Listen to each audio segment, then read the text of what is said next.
નમસ્કાર દર્શક મિત્રો, એચડી ન્યૂઝમાં આપનું હાર્દિક સ્વાગત છે। હું છું આપની સાથે આરડી વાઘેલા। જોઈએ આજના મુખ્ય સમાચાર। વાલિયા પંથકમાં વરસેલા ભારે વરસાદને પગલે સિલોડી ગામ બેટમાં ફેરવાય। વાલિયા પંથકમાં વરસેલા ભારે વરસાદને પગલે સિલોડી ગામ બેટમાં ફેરવાતા લોકોમાં ઘરોમાં પાણી ભરાઈ જતા તંત્ર દોડી આવી 50 જેટલા લોકોને સ્થળાંતર કરવાની ફરજ પડી હતી। હવામાન વિભાગ દ્વારા ભારેથી અતિ ભારે વરસાદની આગાહીના પગલે વાલિયા પંથકમાં બપોરે 2 કલાક સુધીમાં ખાબકેલા ધોધમાર વરસાદને પગલે સિલોડી ગામ બેટમાં ફેરવાયું હતું।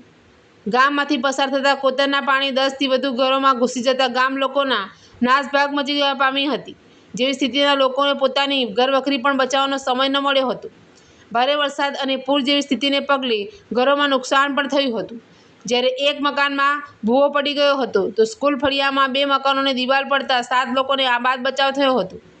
પરિવારે દિવ્યાંગ વૃદ્ધાને બચાવી લીધી હતી। આ પરિસ્થિતિ અંગેની જાણ થતાં ગામના તલાટી દોડી આવ્યા હતા અને મામલતદાર સહિતના અધિકારીઓને જાણ કરી 50 જેટલા લોકોને ગામની શાળામાં સ્થળાંતર કરવામાં આવ્યા હતા।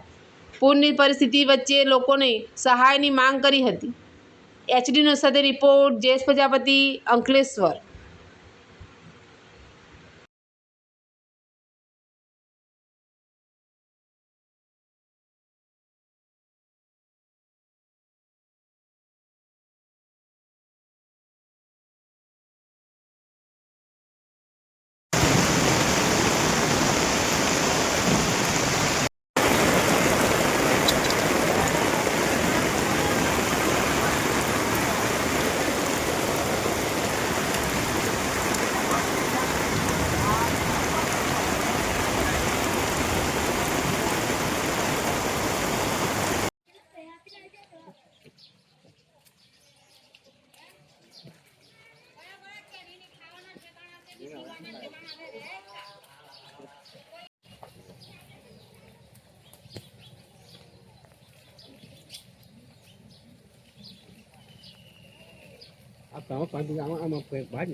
સરપંચ છે તે સરપંચ હોટે જખા જખા જોવાની આવે કે ચાલો ફરિયામાં હું થયું હું ની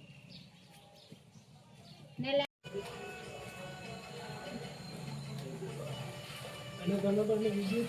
हाँ से वीडियो से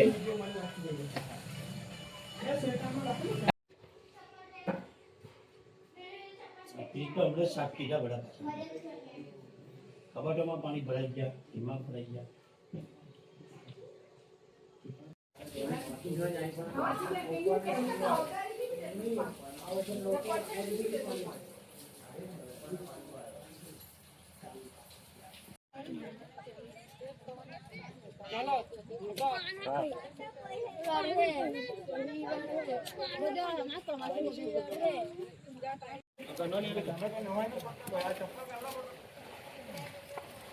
હારું જ નથી ને હું ઘરમાં લઈ લે આ જવની